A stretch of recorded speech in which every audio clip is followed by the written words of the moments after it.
చంద్రబాబు నాయుడు గారి కొడుకు నారా లోకేష్ గారు ఆ మధ్య ఒక కొద్ది కాలం క్రితం యువగళం అని నామకరణం చేసి కుప్పంలో ఆర్భాటంగా పాదయాత్రని ప్రారంభించి ఆ యువగళం పాదయాత్ర ఏంటి ఆ పాదయాత్ర అంటే సాధారణంగా పాదయాత్ర అంటే ప్రతి ఊరు సావధానంగా ప్రజల కష్ట సుఖాలని పంచుకుంటూ ఆలకిస్తూ ఒక రాజకీయ నాయకుడు ఎవరైనా చిత్తశుద్ధితో రాజకీయాల కోసం పనిచేసేటువంటి ఏ పార్టీ రాజకీయ నాయకుడైనా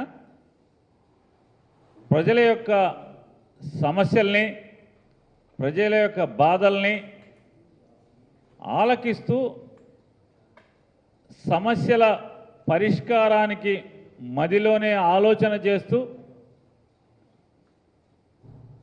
ప్రజల్లో మమేకం అవుతూ ముందుకు సాగుతుంటారు. ఏంటి అంటే ఇది చూస్తే ఈ యువకులం అని మొదలుపెట్టిన ఈ యాత్ర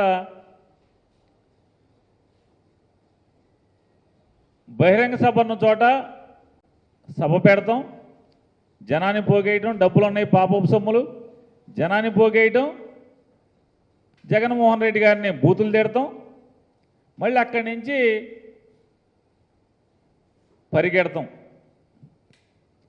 ఈయనేమో యువగళం అంట, ఈయనేమో నవయువకుడు అంట, సాయంత్రం 5 అయితే కానీ బస్సులోంచి బయటికి రాడంట. ఇక పగలు కానీ ఎండలో కానీ నడిచేది లేదు.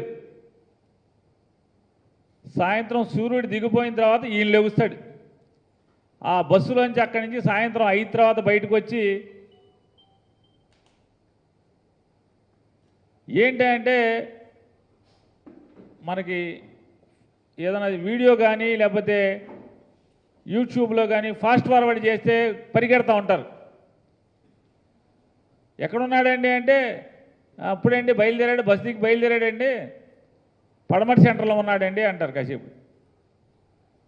మళ్ళీ రాత్రి 10ంటికి ఎక్కడున్నాడంటే ఏలూరు దగ్గర ఉన్నాడండి అంటాడు. ఇదేంటే ఇక అప్పుడే పడమట అన్నారు, 5ంటికి అప్పుడే ఏలూరు ఏంటి ఏం చేస్తున్నాడు అసలు? పాదయాత్ర మనుషులతో మాట్లాడుతున్నాడా ఏంటి, ఏం చేస్తున్నాడంటే అర్థం కాని పరిస్థితి.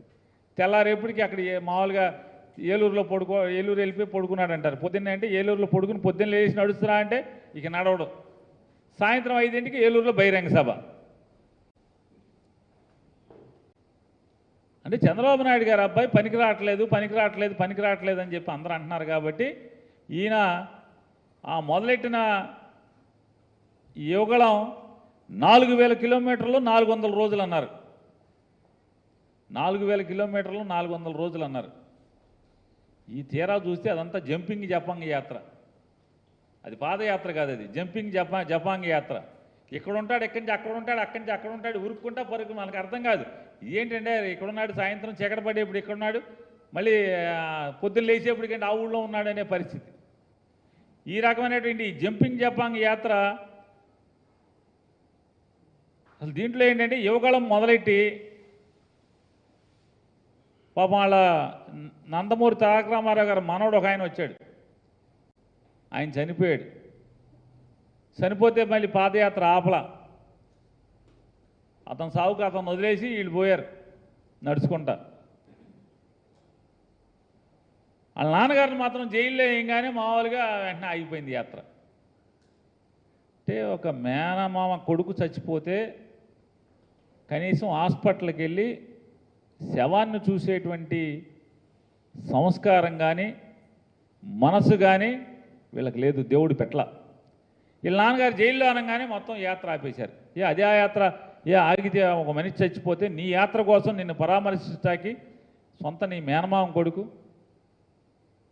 వస్తే చావు బతుకుల మధ్య ఉంటే కనీసం ఆసుపత్రికి కూడా వెళ్ళి చూడటానికి అవకాశం నీకు మనసు రాలేదు. మరి ఎందుకు ఆపారు? అరెస్ట్ చేస్తే తప్పేంటి? ఆయన పాపాలు చేశాడు, తప్పు చేశాడు, దొంగతనం చేశాడు, అరెస్ట్ అయింది, నడవాలి కదా. నడవల. ఈ కిలోమీటర్లన్నీ కూడా కాకి లెక్కలు, దొంగ లెక్కలు.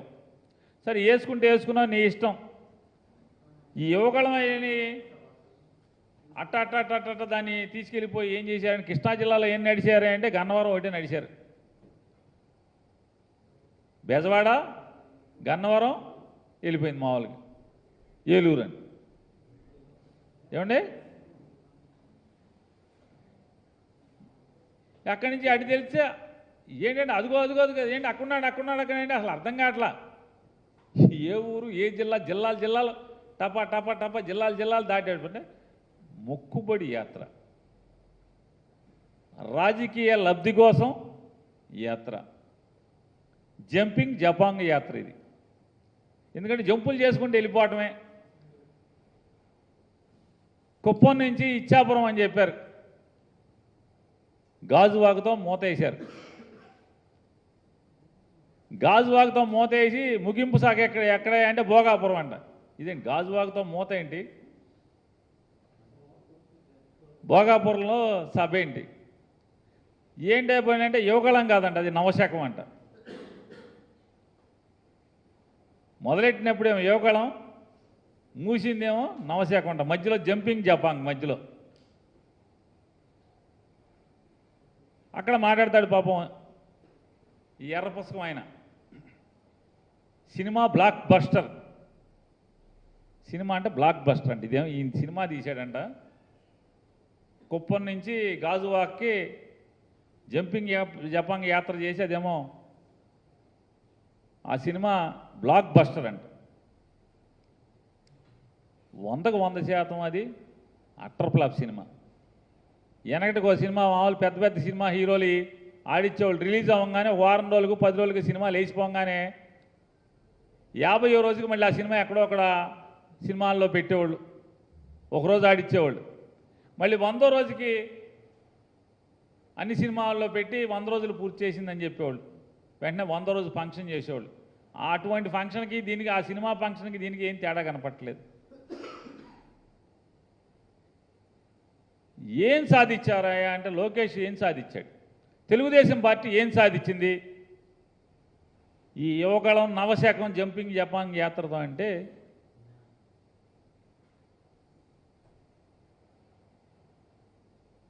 సున్నా సాధించింది. ఒక అట్టర్ ఫ్లాప్ చంద్రబాబు నాయుడు పాపపు సొమ్ముతో ఒక అట్టర్ ఫ్లాప్ సినిమా తీయటం జరిగింది. చాలామంది సినిమా పెద్ద హీరోలు, పెద్ద నటులు, పెద్ద ప్రొడ్యూసర్లు పిల్లలు కూడా ఇట్లాగే సినిమా తీసి మామూలుగా ఇంట్లో డబ్బులన్నీ అవజేస్తుంటారు. అట్లాగే చంద్రబాబు నాయుడు దగ్గర ఉండేటువంటి పాపపు సొమ్ము అవజేసి ఈ అట్టర్ ఫ్లాప్ సినిమా ఒకటి లోకేష్ గారు తీసి దానికి మళ్ళీ ఈ అట్టర్ ఫ్లాప్ సినిమాకి పవన్ కళ్యాణ్, బాలకృష్ణ వీళ్ళు పెట్టి ఇదో పెద్ద సినిమా అంటారు. ఆ పవన్ కళ్యాణ్ రావటాకేమో మామూలుగా వెళ్ళి బతిమాలి బేరమాటి తెచ్చుకోవాల్సిన పరిస్థితి. చంద్రబాబు నాయుడు ఇంటికి వెళ్ళి బేరమాడి తెచ్చుకోవాల్సినటువంటి పరిస్థితి. ఈ పరిస్థితులు ఉంటే వాళ్ళు చెప్తారు, చంద్రబాబు నాయుడు అంట కష్టాల్లో ఉంటే పవన్ కళ్యాణ్ అండగా ఉన్నాడేమో లోకేష్ అంటాడు. పవన్ కళ్యాణ్ అంటాడు టీడీపీ బలహీనపడింది, టీడీపీ కష్టాల్లో ఉంది, అందుకోసం మనం అండగా ఉండాలని చెప్పాము పవన్ కళ్యాణ్ చెప్తాడు. ఏంటి కష్టాలు, ఏం కష్టాల్లో ఉంది టీడీపీ, ఏం కష్టాల్లో ఉంది? మొన్న అంటే చంద్రబాబు నాయుడు అరెస్ట్ అయ్యాడు, దొంగతనం చేసి అరెస్ట్ అయ్యాడు. 2022 మార్చిలో ఏం కష్టాల్లో ఉంది చంద్రబాబు నాయుడు, ఏం ఇబ్బందుల్లో ఉన్నాడు? అప్పుడేం జైలుకి వెళ్ళలేదే. మరి ఇప్పటం సభలో నేను చంద్రబాబుతో వెళ్ళిపోతాం ఖాయమని చెప్పాను, ఎలా ఎందుకు చెప్పాడు పవన్ కళ్యాణ్ గారు? సో ఇదంతా ప్యాకేజీ వ్యవహారాలు, బేరాలు ఆడుకోవటం. ఏతావాత ఏంటి అంటే పవన్ కళ్యాణ్ గారు వెనకటికి ఆవు కథ ఒకటి చెప్తారు. ఆడికి తెలిసింది ఏంటంటే ఆవు గురించి ఒకటి తెలుసు, బాగా మొద్దు విద్యార్థి ఒకడికి పిల్లోడికి. ఆడికి ఏం చెప్పమన్నా సరే కుర్చీ గురించి వ్యాసం చెప్పరా అంటే కుర్చీకి 4 కాళ్ళు ఉంటాయి, ఆ 4 కాళ్ళ కుర్చీలో ఆవు కూర్చునుంది, ఆవుకి 2 కొమ్ములు ఉన్నాయి, తోక ఉంది, తెల్లగా ఉంటుంది ఆవుకు 4 కాళ్ళు ఉన్నాయి, ఆవు ఇట్లా ఉంటుంది అట్లా ఉంటుంది అని చెప్పి అంటే తెలిసింది ఆవు నువ్వు ఏది చెప్పన్నా చెట్టు గురించి చెప్పమంటే ఆ చెట్టు ఇక్కడ ఉంది బయట, ఆ చెట్టు ఆకులు తింటే ఆవు ఉంది చెట్టు కింద, ఆవుకు 2 కొమ్ములు ఉంటే మళ్ళీ ఆవు కథ.